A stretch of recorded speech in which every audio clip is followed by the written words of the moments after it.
As a black man, a black father, a black business owner, as a proud black citizen of the city of Dallas, Texas, a place where I grew up, a place where I call home, it is impossible for me to go about my day-to-day routine as though nothing unusual has happened in a place that I call home.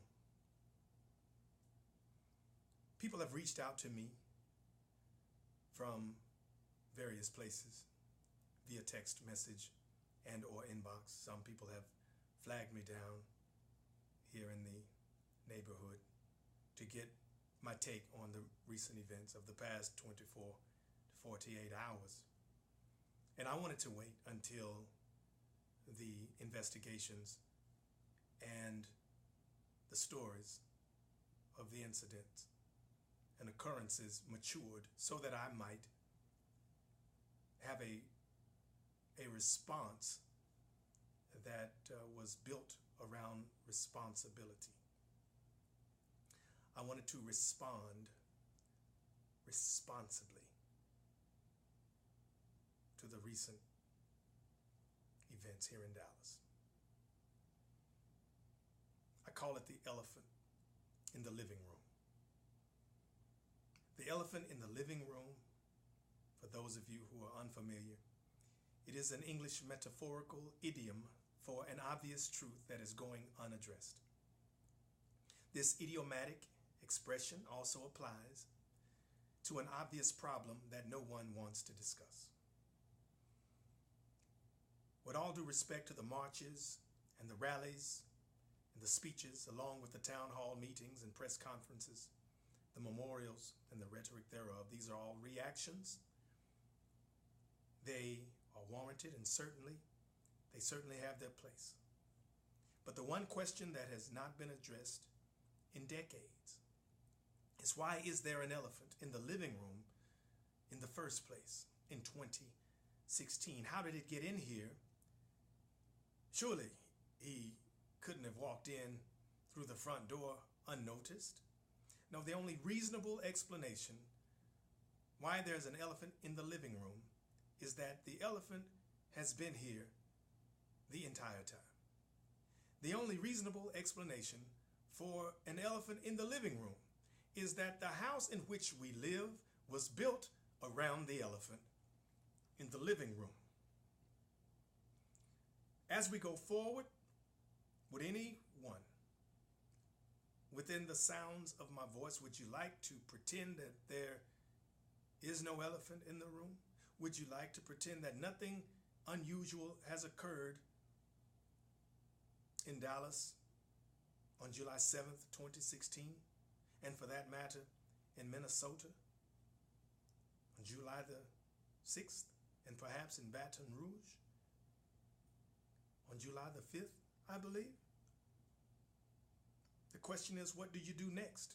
What do we do next? Well, your actions going forward would be predicated on how deeply you have been affected by the last 72 hours.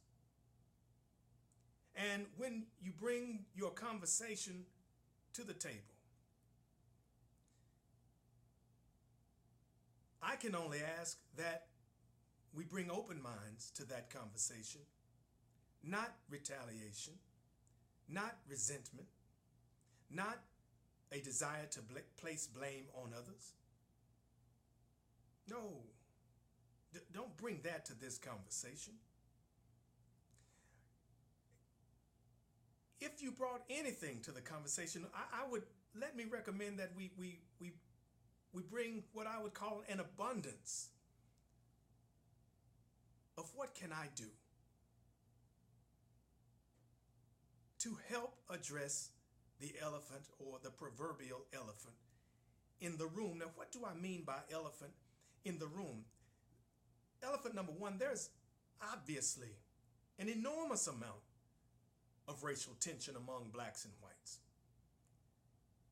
It's like a married couple who are forced to coexist for whatever reason, but there's this deep-seated resentment between the both of them, And this resentment probably happened prior to the marriage and continued to happen during the marriage, but it has festered into an unhealthy relationship. And so it's not a matter of if, but when the whole thing implodes. In 1971, Marvin Gaye released What's Going On, where the lyrics said, "Mother, mother, mother, there's far too many of you crying. Brother, brother, brother, there are far too many of you dying." This was 45 years ago, which brings me to elephant number 2. People could not possibly, other than black men, no one could possibly know what it's like to wake up every morning and live your life in North America as a black man. I say this with confidence because if you knew what it was like to be a black man every day in America, the problems that we face, the challenges that we face, would have been eradicated long before the Rodney King incident. I heard a Dallas police officer tell a reporter, and I'm going to paraphrase it, I'm not quoting him directly. He said that he kisses children and tell his children that he loved them before he goes to work because of the nature of his job. And I thought that that was interesting. I had a lot of respect for what he said because I say the same thing. I share the same routine, and for the same reasons, because of the nature of his job, coupled with the fact that I am, in fact, a black man in North America. Elephant number 3. This is not about racism, guys. No, the word racism is just a distraction.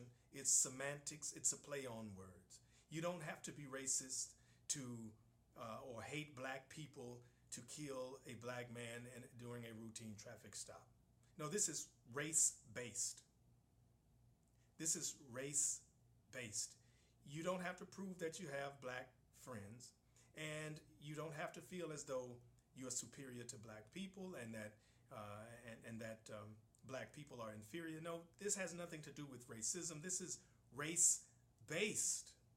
I heard a white governor, I can't recall his name, and I apologize for that, but he said this on a national media outlet. He said that had the brother in Minnesota been a white gentleman, he would still be alive today. That's the conversation that we need to have. I respect that level of honesty, which takes me to elephant number 4. This is not about what was caught on tape. No, the elephant in the room is all of those incidences and occurrences that have gone unnoticed, swept under the rug, and never made it to the light of day. The 5th elephant in the room is when I'm asked by my friends who are white. They ask me after we've had in-depth conversations about race relations, and they say, well, what exactly do black people want? And I never position myself as the spokesperson for black people. But I tell them, I suggest, very respectfully, look, if I could shift the characters around a little bit, I think I can get you to see what it is that we're asking for. But I have to change the characters. I have to change the players around a little bit. I want you to go and research and find whenever was there an epidemic in this country where black male police officers shot and killed white women and white men for non-violent crimes in front of their children and were acquitted. That record does not exist, brothers and sisters, ladies and gentlemen. It doesn't exist. It is an absurd thought. It is unthinkable. I don't wish that upon anyone. But if you change the characters around, what we're saying essentially is whatever you would do to eradicate, to obliterate an epidemic of black male cops killing white women and white men who have not committed violent crimes, the swiftness that you would react, whatever degree of legislation that is necessary, whatever degree of legal action, and no matter what amount of funds that was needed to make this happen, you would make it happen by the end of the business day. It would not take 45 years or 50 years or more to do so. That's what we want. We want the same reaction, the same intensity, the same degree of accuracy to eradicate the senseless shooting of black men for nonviolent crimes, children in the line of fire. And then I don't know what's worse, the senseless shootings or the return of the acquittal or the verdict of not guilty. When you combine these two elements, it's a powder keg. That's an enormous elephant in the room. Now let me remind you that black folks, we would have never came up from slavery or ended slavery had it not been for us working together with white people. We never would have earned the right to vote had we not worked together. But why can't we seem to work together on this? Nothing has been effective, apparently. And so I want to say to you that,